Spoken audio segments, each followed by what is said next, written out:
Hello বন্ধুরা, কেমন আছো তোমরা? আশা করি তোমরা অনেক ভালো আছো।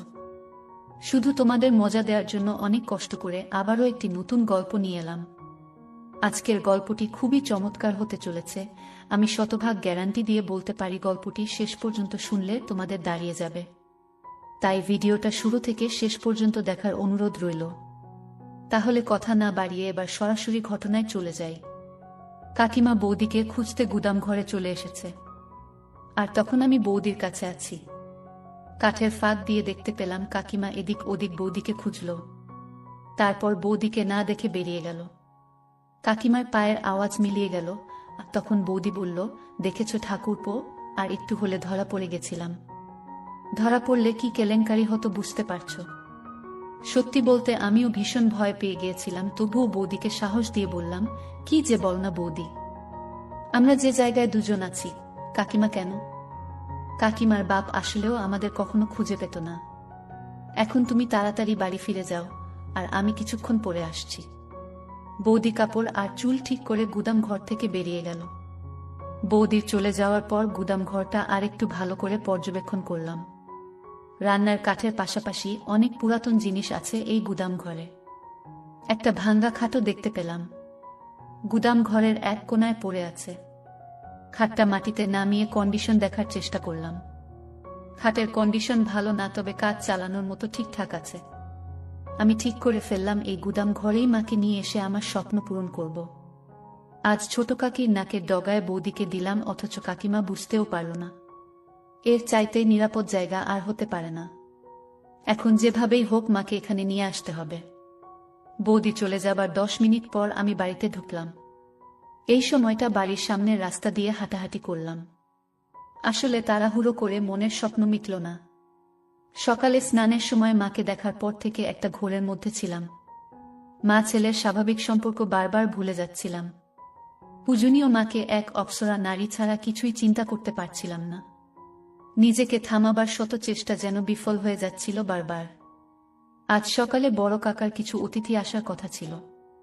সকাল পেরিয়ে দুপুর হলেও তাদের কোনো খবর নেই। দুপুরের শেষ দিকে মা আর কাজল দিদিকে পুকুর ঘাটে গোসল করতে দেখলাম। মা যখন পুকুর ঘাট থেকে উঠে এলো তখন আমি চিলেকোঠায় বসা।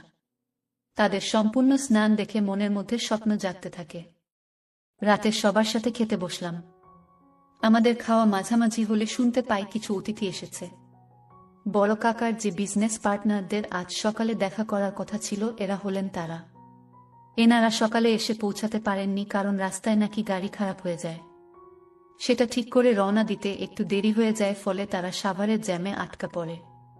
কিন্তু অসময়ে আসায় বড় কাকা তাদের সাথে এখন বৈঠক করতে পারবেন না। তাদের জন্য আজ রাতের থাকা খাওয়ার ব্যবস্থা করতে বললেন। কাজ হবে সকালে। অনাকাঙ্ক্ষিত এই অতিথিদের থাকার ব্যবস্থা করতে গিয়ে একটা ঘর কম পড়ে গেল। ঠিক হলো আজ রাতের জন্য আমি অন্য কোনো ঘরে ঘুমাব। আমি মনে মনে মামনি বা বৌদির সাথে ঘুমানোর প্রার্থনা করতে থাকলাম। কিন্তু শুনতে পাই মা আর আমাকে এক ঘরে থাকতে হবে। খাওয়া শেষ করে রাত কাঁচা থাকতে আমি ঘরে চলে গেলাম। নিজেকে স্বাভাবিক রাখার চেষ্টা করছিলাম। কোনোভাবেই নিজের ভেতর ওসব জাগতে দিতে চাচ্ছিলাম না। মায়ের সাথে আগে অনেক থেকেছি, ঘুমিয়েছি অনেক রাত। তবে আজ রাতের ব্যাপার আলাদা। জ্বরের রাতের পর থেকে কিছু একটা বদলে গেছে আমার ভেতরে। স্বাভাবিক সম্পর্ক চিন্তা করতে পারছি না কেন যেন। মা হাতের কাজ শেষ করে ঘন্টা খানেক পর ঘরে আসলো। আমি মোবাইল ঘাঁটছিলাম। মা এসে কাপড় নিয়ে বাথরুমে চলে গেল। কিছুক্ষণ পর একটা নতুন শাড়ি পরে বের হলো। মায়ের এই রূপ দেখে আমার নিজের উপর নিয়ন্ত্রণ রাখা আরো কঠিন হয়ে পড়ে। নিজের ভেতরের এক পাশবিক পুরুষ সত্তা জেগে উঠতে থাকে। সে সত্তা মায়ের দেহ আর রূপ আমার চোখ দিয়ে নিংড়ে নিতে থাকে। সন্তান সত্তা আর পুরুষ সত্তার ভেতর এক যুদ্ধ চলতে থাকে। আমার হাতে মোবাইল দেখে মা বলল, রাত জেগে আর মোবাইলে দেখিস না, ঘুমিয়ে পড়ো। নতুন শাড়িতে মাকে অসম্ভব সুন্দরী লাগছিল। কিন্তু এ সময় শাড়ি বদলানোর কারণ বুঝতে না পেরে মাকে প্রশ্ন করি, এ সময় শাড়ি বদলাতে গেলে যে? আর বলিস না, তোর বড় কাকি থাল বাসন ধুতে গিয়ে শাড়িতে তরকারি ফেলে দিল। ওই শাড়ি তো আর পরে থাকতে পারি না। এই শাড়িতে তোমাকে অনেক সুন্দর লাগছে মা। ও মা, তাই নাকি? এটা তো অনেক পুরাতন শাড়ি। শাড়িটা কে পরেছে দেখতে হবে না? আমার মা তো বিশ্বের সেরা সুন্দরী, তোমাকে সব কাপড়েই সুন্দর লাগে। মা পাশে এসে বসল। আজ হঠাৎ মাকে এত সুন্দরী লাগছে কেন? কোনো মতলব আছে নাকি? মতলব আছে, এবং সেটা খুব ঘৃণিত। আমি পেটের কথা পেটে রেখে বললাম, কি মতলব থাকতে পারে তুমিই বল, সেটা তুই ভালো জানিস বাপু। দেখি আমাকে শুতে দে। সারাদিন হাড় ভাঙ্গা খাটুনি গেছে। হ্যাঁ, সে তো হবেই। বাড়িতে যতজন লোক সবার জন্য রান্নার কাজ করতেই তো বেলা শেষ হয়ে যায়। চাকরের কি দরকার? নিজেরাই তো সব কাজ নিতে পারি। হ্যাঁ, তাই তো। বউগুলোকে বিনে পয়সায় চাকরের মতো খাটাতে পারলে তো কাকাদের লাভই। তুই কাকাদের উপর খেপলি কেন রে? খেপলাম কোথায়? তোমার পা টিপে দেব মা? ওমা, আমার ছেলের সুমতি হল দেখছি। এই তুই সত্যি করে মতলবটা বলতো। আহ মা, তুমি তখন থেকে কি মতলব মতলব শুরু করলে বলতো? বলা নেই কওয়া নেই আমাকে সুন্দরী বলছিস, হুট করে আমার সেবা করতে চাচ্ছিস। ব্যাপারটা কি? ব্যাপার কিছু না। আমি জ্বরে পড়লে তুমি সেবা করেছিলে, সেখানে তোমার কি মতলব ছিল বল শুনি? ওমা, মতলব থাকবে কেন? তুই আমার ছেলে, তোর অসুখে সেবা করব না আমি? তুই ছাড়া আমার আর আপন কে আছে? আমিও তো তাই বলছি। তুমি ছাড়া আমার আর আপন কে আছে? তোমাকে যে অসম্ভব ভালোবাসি। মা ইমোশনাল হয়ে পড়ে আমার কথা শুনে আমাকে জড়িয়ে ধরে কাঁদতে শুরু করে। মায়ের ছোঁয়া পেয়ে এ সময় পরাজিত হয় আমার সন্তান সত্তা। তখন আমি এক অন্য আমি হয়ে যাই। তীব্র লালসায় মাকে ধরি। কিছুক্ষণ পর মা আমাকে ছেড়ে দিয়ে আমার কপালে হামি দিল। মায়ের চোখে কান্নার জল। আমি হাত দিয়ে মায়ের চোখের পানি মুছে দেই। মাকে বলি, তোমার জন্য আমি আছি মা। তোমার কোনো ভয় নেই, কোনো দুঃখ নেই। তোমার সব চাওয়া পাওয়া আমি পূরণ করে দেব। মা হাসার চেষ্টা করে বলল, আমার ছেলে দেখি বড় হয়ে গেছে, মায়ের দুঃখ কষ্ট বুঝতে শিখেছে। কিন্তু আমার কোনো ভয় নেই, দুঃখও নেই। আর নতুন করে চাওয়া পাওয়ারই বাকি থাকতে পারে। আমি গম্ভীর হয়ে মায়ের হাত ধরে বললাম, তুমি সব সময় মানিয়ে নিয়েছ। বাবা তোমার প্রতিদিনের পর দিন যে অবিচার করেছে তা আর কেউ না জানুক, আমি জানি। আমার কাছে লুকানোর কিছু নেই। মা বিব্রত হয়ে আমার হাত ছাড়িয়ে নিয়ে বলল, তোর বাবা আমার সাথে কি অবিচার করল? সংসারে একটু আধটু মনোমালিন্য হবে, এটাই তো স্বাভাবিক। তোর বাবা একটু রাগী জানি, কিন্তু সে মানুষ খারাপ না। আমি মায়ের একটা গালে হাত দিয়ে বললাম, আমার জন্মের পরে বাবা তোমাকে ছুঁয়ে দেখেছে কি আদৌ? দিনের পর দিন তুমি বাবাকে পাবার জন্য বিছানায় ছটফট করতে। মা লজ্জা পেয়ে যায় আমার লাগামহীন নির্লজ্জ কথা শুনে।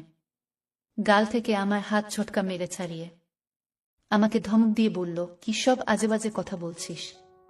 তোর মুখে কি লাগাম নেই? মায়ের সাথে কিভাবে কথা বলতে হয় ভুলে গেছিস? আমি মায়ের দুই বাহু শক্ত করে ধরে মাকে বললাম, আজেবাজে কথা না মা। আমি যা বলছি তা একটুও মিথ্যা নয়। তুমি আমায় ছুঁয়ে বল আমি ভুল বলছি। একথা বলে মায়ের একটা হাত আমার মাথায় রাখলাম। মা আমার মাথা থেকে হাত সরিয়ে নিয়ে বলল, তুই এসব কি শুরু করলি? আমি মায়ের হাত আবারও মাথায় নিয়ে এসে বললাম, আমার দিদি, বলো আমি ভুল বলছি। মা মুখ নিচু করে চোখের জল ফেলতে থাকল। আমি মায়ের আরো কাছে এসে বসলাম। দু হাতে মায়ের গাল ধরে মায়ের মুখ উঁচু করলাম। মায়ের চোখের জল আঙ্গুল দিয়ে মুছে দিয়ে মায়ের কপালে হামি খেলাম। মায়ের কপালে আমার কপাল ঠেকিয়ে বললাম, আমি আর তোমার ছোট ছেলে নেই মা। আমি তোমার দুঃখ দূর করার মতো যথেষ্ট বড় হয়েছি। আমি তোমাকে আর কখনো বাবার অভাব বুঝতে দেব না। কথা দিলাম তোমাকে। মা আমার দিকে বিস্ময়ে তাকিয়ে বলল, তুই কি বলতে চাচ্ছিস? তোর বাবা কিসের অভাব রেখেছে? আর তুই বাবার কোনো অভাব পূরণ করবি?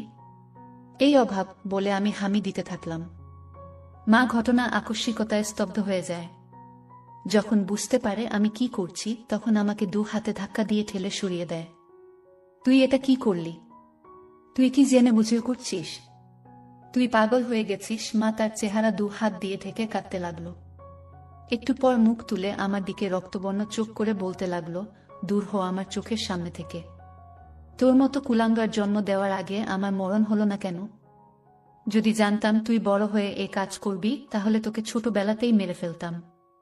মা কথা শেষ করার আগেই আমি মাকে আবার দেই, আমি তোমাকে ভালোবাসি মা, অনেক ভালোবাসি। তুমি দিনের পর দিন বাবার অভাব অনুভব করেছ। গভীর রাতে তুমি আমাকে ধরেছ, কিন্তু মা হয়ে ছেলের সাথে সম্পর্কে জড়াতে পারোনি। আমি ছোট ছিলাম বলে তুমি মেটাতে পারোনি ক্ষুধা। মা আমার কথা শুনে বলে, তুই এসব কি বলছিস? আমি তোর মা। মা হয়ে তোর সাথে এমন কাজ করার কল্পনাও করতে পারি না কখনো। আমি মায়ের কানে মুখ রেখে বললাম, আমাদের মা ছেলে সম্পর্কের বাইরেও একটা পরিচয় আছে মা। আমি পুরুষ আর তুমি নারী। তুমি এতদিন নিজেকে সংযত রেখেছ, নিজেকে সতী প্রমাণ করার চেষ্টা করেছ, কিন্তু কার জন্য? যে লোকটা তোমাকে মানুষ বলে গণ্য করে না তার জন্য। তুমি যদি নিজের জন্য একবার হলেও ভাবতে, তাহলে আজ তোমার জীবনে এত দুঃখ থাকতো না, কখনো এত অবহেলায় থাকতে হতো না। মা আমার বুকে মাথা লুকিয়ে বলতে থাকে, কিন্তু তুই আমার ছেলে, আমি কখনো এত বড় পাপ করতে পারবো না। আমাকে ছেড়ে দে তুই। আমি নিজেকে আটকাতে পারছি না মা। তোমার ছোঁয়া পেয়ে আমি পাগল হয়ে গেছি। তুমি অপরূপ সুন্দরী, তোমার মায়া আমাকে পাগল করে দিচ্ছে। মা বলল, তুই এমন করিস না, তোর পায়ে পড়ি, আমাকে এত বড় পাপের ভাগিদার করিস না তুই। আমি তোর বিয়ের ব্যবস্থা করে দেব। আমি হাত বুলাতে লাগলাম। সমাজ সংসার ধর্মের ভয়ে এই নিষিদ্ধ সম্পর্কে জড়ানো থেকে মন প্রাণ দিয়ে নিজেকে আটকাতে চাইছে মা। কিন্তু আমি জানি ক্ষুধার কাছে মনের বাধা এক অনুপরিমাণ বাধা দিতে পারবে না। মাকে সবসময় পূজনী দেবীর সাথে তুলনা করে এসেছি, আজ এই দেবীর সাথে এমন ঘৃণিত কাজ করতে আমার বিবেকেও বাধছে। কিন্তু ওই যে ক্ষুধার কাছে পরাজয় হয়েছে বিবেকের। মা চোখ বন্ধ করে আছে, চোখে পানির রেখা ছাপ ফেলে গেছে। মায়ের নাকের ফুল ঘন ঘন ছোট বড় হচ্ছে। আমি মায়ের চিবুক ধরে মুখ উঁচু করে ধরলাম। মা চোখ খুলল না, ঘন ঘন নিঃশ্বাস নিতে থাকল। মায়ের বিছানার পাশের টেবিলে সিঁদুরের কৌটা দেখতে পেলাম। এক হাতে কৌটাটা তুলে নিলাম। কৌটা থেকে সিঁদুর নিয়ে মায়ের ফাঁকা সিথিতে পরিয়ে দিতেই মা চোখ খুলে ফেলে। বাবা, তুই কি করছিস এসব? সিঁদুর পরিয়ে দিলি আমায়? আর কোনো সংকোচ নয় মা, তোমায় সিঁদুর পরিয়ে নিজের বউ করে নিলাম। সিঁদুর পরালেই কেউ বউ হয় না।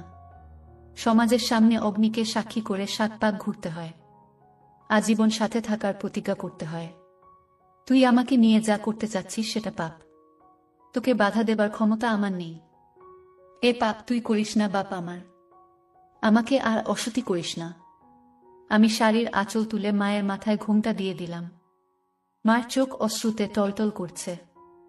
আমি মাকে বললাম, তুমি আদর্শ মা, আদর্শ বউ, কিন্তু বাবা তোমার আদর্শ স্বামী হতে পারেনি। যে সমাজ এতদিন তোমাকে উপেক্ষিত করে দেখেছে, আমি মানি সে সমাজের নিয়ম। ঘরে জ্বলতে থাকা মাটির প্রদীপটা মেঝেতে রাখলাম।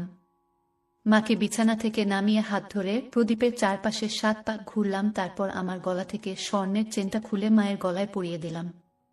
প্রদীপ হাতে তুলে নিয়ে তার শিখার উপর হাত রেখে বললাম, এই অগ্নির শপথ নিয়ে বলছি, আমি আদর্শ ছেলের মতো তোমাকে সব দুঃখ কষ্ট থেকে দূরে সরিয়ে রাখব। তোমার উপর কোনো অবিচার হতে দেব না।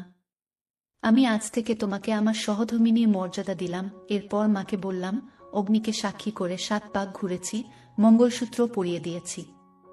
এবার আর কোনো দ্বিধা নয় মা, শাস্ত্রমতে তুমি আজ থেকে আমার বিয়ে করা বউ। মায়ের চোখ বেয়ে জল গড়ে পড়তে থাকল। নিজের বিবেকের সাথে মা এখনো সন্ধি করতে পারছে না, আবার ভালোবাসার কাঙ্গালিনী মায়ের প্রতি আমার ভালোবাসাকে ফেলেও দিতে পারছে না। তারপর আমাদের মাঝে শুরু হলো। কিছুক্ষণ পর চেয়ে দেখি মায়ের চেহারায় পরিতৃপ্তির ছাপ। আমি মাকে জিজ্ঞেস করলাম, কেমন লাগলো মা? মা আমার দিকে ক্ষণিক তাকিয়ে মুখ ঘুরিয়ে নেয়। মা মুখ ঘুরিয়ে ফুপিয়ে কেঁদে ওঠে। তারপর বলল, এ আমি কি করলাম? হায় ভগবান, আমার সর্বনাশ হয়ে গেল। নিজের পেটের ছেলের কাছে ক্ষণিকের সুখের জন্য নিজেকে বেচে দিলাম। ভগবান, আমাকে ক্ষমা করো বলে আমার দিকে পিঠ ফিরে কাঁদতে থাকে। তারপর মা আমাকে বলল, বাবা, তুই ছাড়া আমার এই দুনিয়ায় আপন বলে কেউ নেই। এ সম্পর্কের পর তোর দিকে আমি মুখ তুলে তাকাতে পারবো না। আমি একদম একা হয়ে যাব। এমনটা করিস না বাপ আমার। অনেক দূর চলে এসেছি মা, এখান থেকে পেছালে আমাদের কোনো সম্পর্কই আর স্বাভাবিক থাকবে না। তুমি আমাকে মেনে নাও, দেখবে তোমার আর আমার মাঝে কোনো কষ্ট থাকবে না। কিন্তু এ তো পাপ মা, যা পাপ করার করে ফেলেছি। এখন সম্পর্ক পাপের হলে আমি আজীবন তোমার সাথে এ পাপ করে যাব, কিন্তু তোমাকে ছড়াতে পারবো না। ভিডিওটি যদি তোমাদের ভালো লেগে থাকে তাহলে অবশ্যই সামিয়া ব্লগ চ্যানেলটি সাবস্ক্রাইব করে রাখবে।